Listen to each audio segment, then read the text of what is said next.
Un soir, à une heure tardive, William traversa la grande salle où les femmes étaient installées. En passant près du piano, il entendit du bruit à l'étage. Il éprouva un malaise. Il monta et franchit à grands pas le long corridor aux portes closes. Bizarrement, celle de la pièce contenant les affaires de sa mère, normalement fermée à clé, était ouverte. Pourtant, personne n'y entrait plus. Il ne cédait d'ailleurs jamais à la tentation de faire revivre les objets qui lui avaient appartenu. Il pénétra dans la pièce débordant de livres, certains aux pages écornées, déchirés, des livres empilés aux odeurs de moisis. Il y en avait tellement qu'il n'osait faire un pas de plus. C'est alors qu'une chose contre un mur attira son regard. Une toile enveloppée dans du papier brun qu'il n'avait jamais remarqué auparavant.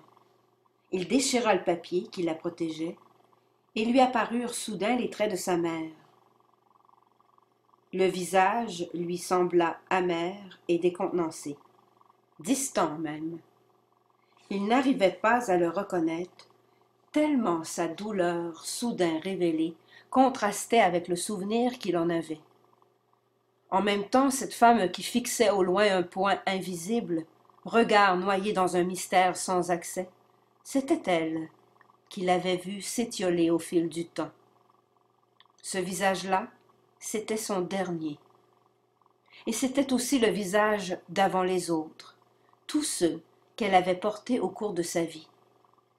Troublé, William voulut recouvrir le tableau du papier déchiré. Tandis qu'il le replaçait, il s'attarda à un détail.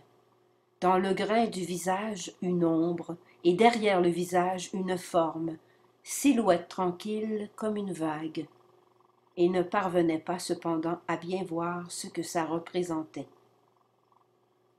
Puis son regard fut attiré par une partition de musique qu'il se trouvait sur une commode près du tableau. Il lut « À m'attendre Alice ». Elle avait été dédicacée par Bernard Jopek. Une photo un peu floue était posée sur la partition. On y voyait vraisemblablement le père et la fille, c'est-à-dire Bernard et Alice. Les prénoms étaient inscrits sur la photo. La fille, très belle, n'était nulle autre que sa propre mère alors qu'elle irradiait encore dans sa jeunesse. William ne put se résoudre à admettre ce qu'il venait de saisir. Sa mère ne s'appelait pas Marianne Anderson, née Dupin, comme il l'avait toujours cru, mais Alice Jopek.